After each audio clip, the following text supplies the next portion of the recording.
went online to date and quickly met a man. On the very first day of chatting, he insisted we meet in person. I packed my bags, took my daughter Dasha, and flew to his country. As soon as we landed, I saw him. He looked almost as old as my dad, and I felt a little disappointed, but despite his age, he was charming and romantic. He spoiled 7-year-old Dasha, and his care touched me. He drove us to his castle. So luxurious it was hard to believe. As we prepared to enter, the butler stared at Dasha strangely, making her uneasy. The man laughed and explained. The butler had no tongue, couldn't speak, and didn't actually live in the castle. Once inside, Dasha and I were amazed by the lavish decor. Dasha wandered into a kid's room and noticed a photo of a little boy on the table. Suddenly, a dog appeared behind her. She ran into a storage room and saw a pair of pale feet.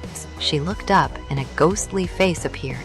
She screamed and ran out. When I arrived, all I saw was a mannequin in a wedding dress. The man quickly explained. It was his late wife's dress, and the room belonged to his son, who had passed away from illness. The next day, we went horseback riding in the wild. Someone tampered with my saddle. The man suddenly sped up, and I chased instinctively. The horse ran faster. The saddle started to give way. Before I could react, I fell off and tumbled down the hill. While I was unconscious, he ran to me in panic. But when he saw me lying there, his expression turned cruel. He raised a stone, as if to finish me off. At that moment, he saw Dasha, who had come looking for me, accidentally fall into the pond. He dropped the stone and rushed to save her. I slowly regained consciousness from the noise. Thankfully, Dasha was safe. That night, Dasha told me she saw a pale woman. The woman warned us, or the man would kill us if we stayed. I comforted her, saying it was just her imagination. The next day, I saw 2 words on the glass: "Run fast." I wiped it off and saw the butler standing outside.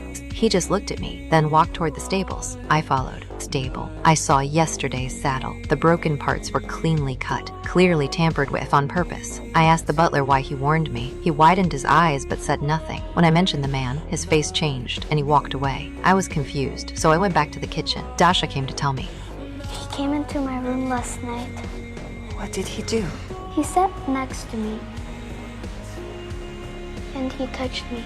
I instantly realized the man was dangerous. At dinner, I said I wanted to leave with my daughter. The man exploded in rage and smashed a sculpture on my head. When I woke, I was locked in a freezer. Just as I was about to pass out from the cold, the generator in the corner started. I went to check and found a broken wall. I grabbed an iron rod and struck it hard, finally making a hole.